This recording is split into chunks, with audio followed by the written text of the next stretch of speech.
Hello everyone, this is Dr. Nate from Back to Health, and today we're going to be going through our post-decompression protocols. If you've been advised to watch this video, that means that you are moving through a decompression protocol and things look like they're going well and you're healing up, so congratulations. Our goal today is to transfer you into what we call home care, or doing things at home that can help you continue to heal through the healing process.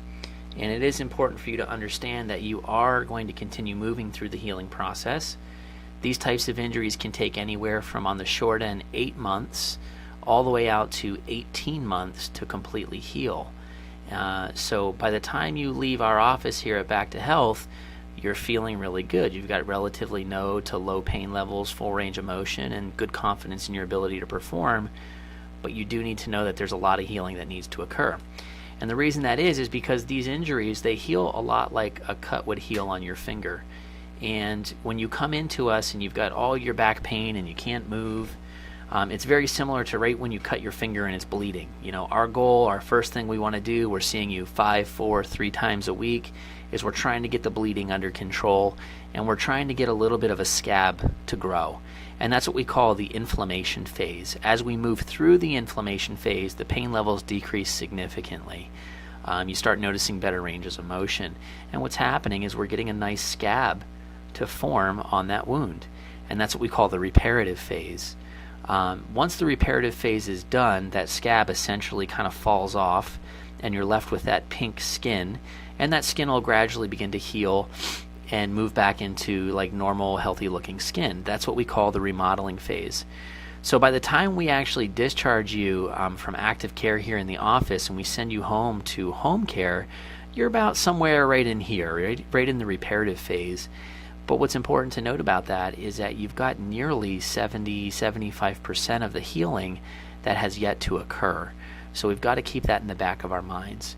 One of the best ways to do that is to continue things like doing tractioning on the spinal disc. So you used our decompression table here in the office. We try to mimic that at home. For your lower back, we want to do something called inversion therapy. This is an inversion table. You can get something like this used. You can get it new on Amazon or Walmart.com, delivered right to your house. Your investment's going to be right around $150. Not too bad. When you're using this, you're going to do this about 15 to 20 minutes at least one time per day. And when you lay back, the most extreme you're going to go is about 60 degrees off a horizontal. So we want this set somewhere to 45 to 60 degrees off the horizontal. And you can do that by adjusting this safety strap right here. You may get a little sensation of blood rushing to your head. It's normal. It should be transient, nothing to be concerned with.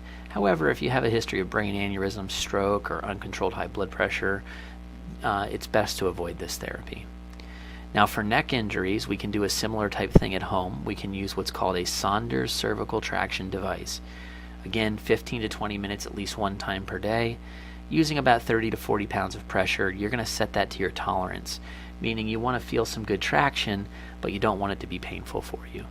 I know you can get this device on Amazon.com delivered right to your home. There are cheaper alternatives out there, specifically the over-the-door water bag and this pump-up neck pillow. I do not advise those for a variety of different reasons. If you have more questions, don't hesitate to ask. But I do recommend the Saunders cervical traction device. Continued spinal adjustments. If the spinal adjustments were part of your initial care plan and you responded well, it is considered to be beneficial to have those adjustments done through the entire complete phase of the healing process. You know, all the way out for 12 to, on the long end, 18 months, having some chiropractic care done to that area. Your doctors will definitely be able to advise you on a frequency on how often that should be done. But generally speaking, it's done to alleviate a buildup of pressure in the spinal joints that is going to occur with normal daily activities. This occasional release of pressure is going to help ensure continued healing and really try to prevent another crisis situation or even a regression of your condition. If we've proven that the things are going to go well and you're going to heal naturally, one of the things I recommend is to go all in on some supplementation. This is a product that I found I think is the best. It's called NutriDisc. I like it because it combines not only things like glucosamine and chondroitin, but a patented blend of anti-inflammatory different nutrients that help promote the healing process. So killing inflammation during the healing process is very important, and this supplement not only gives it base nutrition, but it also does that. If you'd like to learn more about this, you can just go to YouTube and you can search out NutriDisc. The recommended frequency of taking this is 2 tablets per day, and I do recommend doing that indefinitely. The next thing that we have here is a lumbar support belt. I want you to continue utilizing your lumbar support belt when you're engaging in activities that include things like bending, lifting, and twisting. Just really, again, generally speaking, anytime you're going to apply more pressure than the normal level of physical stress on your lower back, I would recommend having a lumbar support belt. I do not recommend wearing a lumbar support belt 24/7. When you get into that situation, you can actually weaken your lower back, which is the opposite of what we're trying to do. But there's nothing wrong when wearing it when you're continuing to do things that put a lot of stress on your lower back. Daily exercise, very important to your recovery. Strengthening the muscles that support your spine is very important. We do feel like you can handle this at home on your own. We are here to answer any questions you have.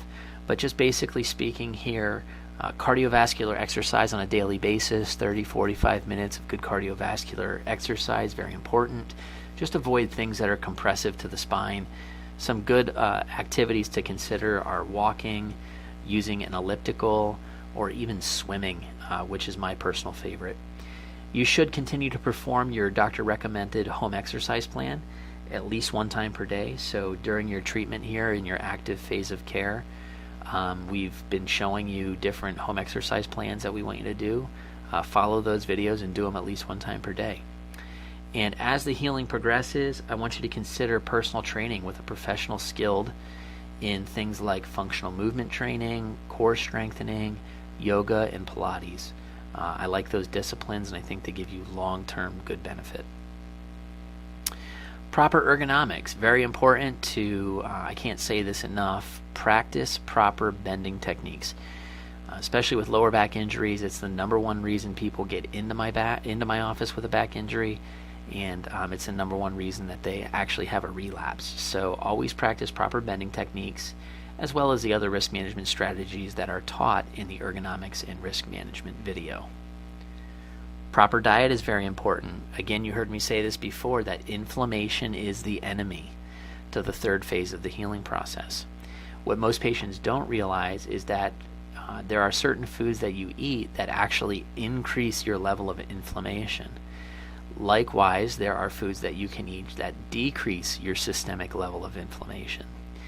If you want to learn more about this, you can Google the anti-inflammatory diet, or you can ask the doctors at Back to Health about a program that we offer, which is a 30-day doctor-supervised nutritional program, where we send you recipes and meal plans, and you have to basically prepare the food.